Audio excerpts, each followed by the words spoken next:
Agakwagwawo katikati. Amawulire agatambula gagamba nti Phoebe yagobeddwa ku Bukedde TV. Saagala mugambe nti bino ebigambo byange, wabula ebigambo bineno mugenda byewulirirako.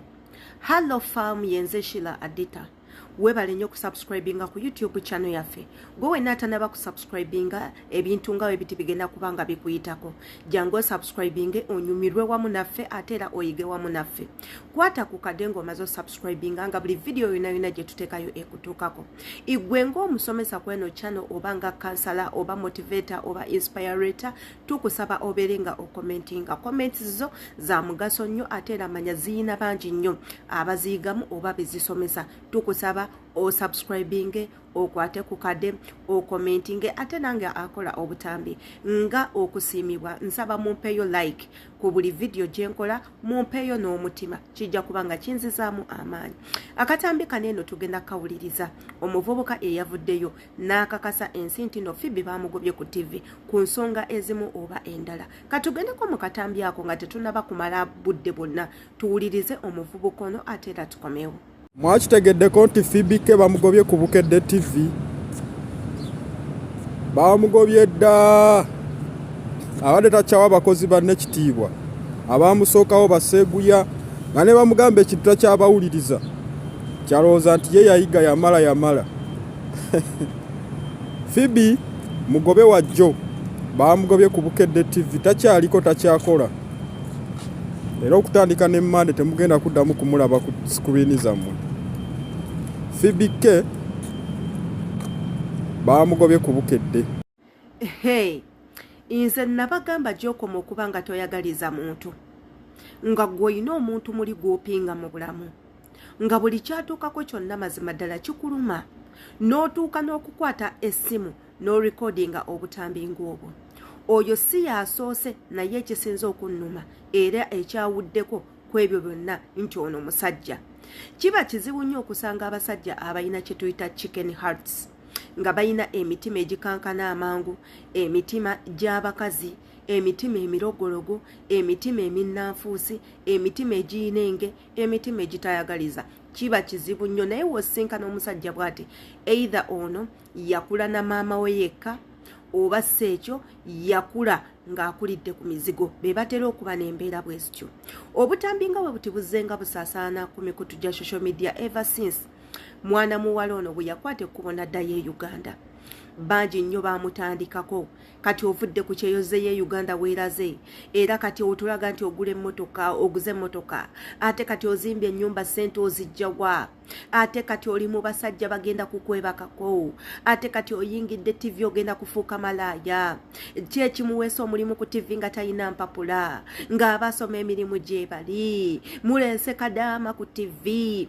Ebigambo ne bibeera bingi, n'ayingira music n'atandika okuyimba, ate neeyo nebeera saga ndala. Ebigambo ne twogera ebigambo bingi nnyo, ne tulimirira omwana omutono, ne tumuvuma nga buli lunaku, ne tumubode shaming nga buli lunaku, ne tumuŋoola nga buli lunaku, ne tumubeerako buli ddakiika buli lunaku. Mukazi wattu ndowooza n'atuuka ekiseera nga n'otweta mwatwetamiddwa, n'atuuka ekiseera nga tekyayagala kuddamu muntu yenna, n'atuleka tusiriwala ebyaffe, tumere akasajja ku mutima, tubeere awo tuzimbe, tubeere awo tumwogerere, tubeere nga tetumwagaliza, nga ye amanyi ekigendererwa kye. Trust me people, Phoebe is one of the successful kadamas that have gone back home. Ne babaako kye beekolera. When she went back home, yatulaga nti azimba, and we all saw that. Natulaga nti she has electronic business era n'ekyo ne tukiraba. She is busy working. Natulaga nti afunye omulimu ku TV nga ekisima, yagufuna by kisima, n'ekyo ne tukiraba. Why can't we let this girl be? Natulaga nti she has a voice. Apart from all that, she has a talent. Era n'ayagala okubanga exploring a talent ye with us, n'ekyo ne tukiraba. However, nga we did not appreciate her okubanga atuuka wona. Why don't we let this girl be?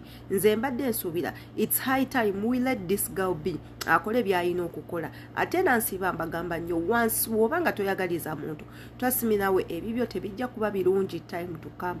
Wabula nga ate ye Phoebe obutambi nga buno bwebumutuukako mwattu atusanseko atusekerera busekezi. She has nothing to tell us, she has no answers for us. Nga tuvudde ewa Phoebe waliwo akatambi akatambulira ku social media kenjagala ffenna tuyiseemu amaaso, wabula akatambi kaneeno kakulaga ki igwe ng'omuzadde? Abaana weebati really bakyaliyo? Abazadde mukyakuza enkuza abaana mu nkuza bweti, mukyabakuza mu nkuza embi bweti? Omwana n'atuuka oku disrespecting omuntu. Wano wembuuliza, who's to blame?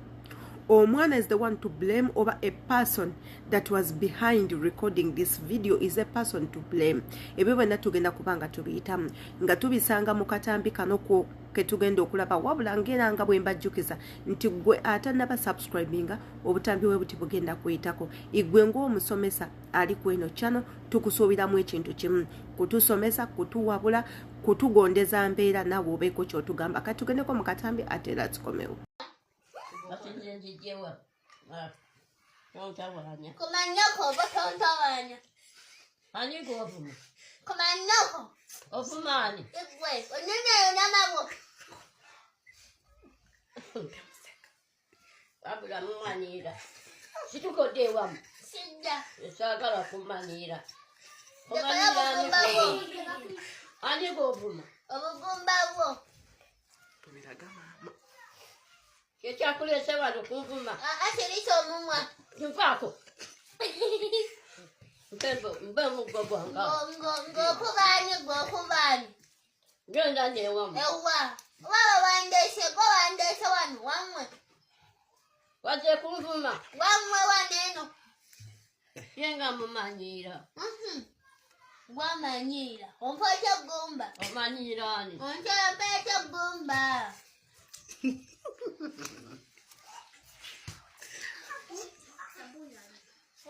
Kukamya mpe gumba.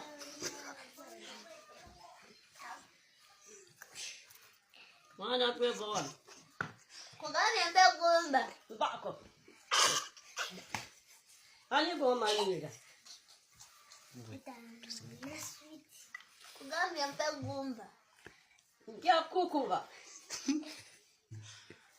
Genda nonkonya kogwe. Mbaako. Dada mkwano gwange. Made kiguvuma, made nkulimba. Twala eri.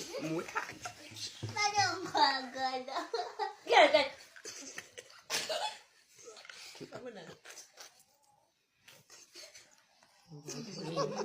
Olimbani okuvuma. Made nsikuvuma dada wange. Dada nsonyiwa. Era ekibuuzo nkikomezzaawo. Genda kibuuza mmwe naddala abazadde abali kuno. Ani gwe tuyina okunenya ku mbeera z'ono omwana, ku mpisa z'ono omwana? Ani anenyezebwa? Muzadde yanenyezebwa? Omwana gwe tuyina okunenya? Jjajja gwe baakozeeko this kind of behavior yayina okunenyezebwa? A person that was recording or a person that was behind this camera or behind this video is a person to blame. Ani gwe tuyina okunenya?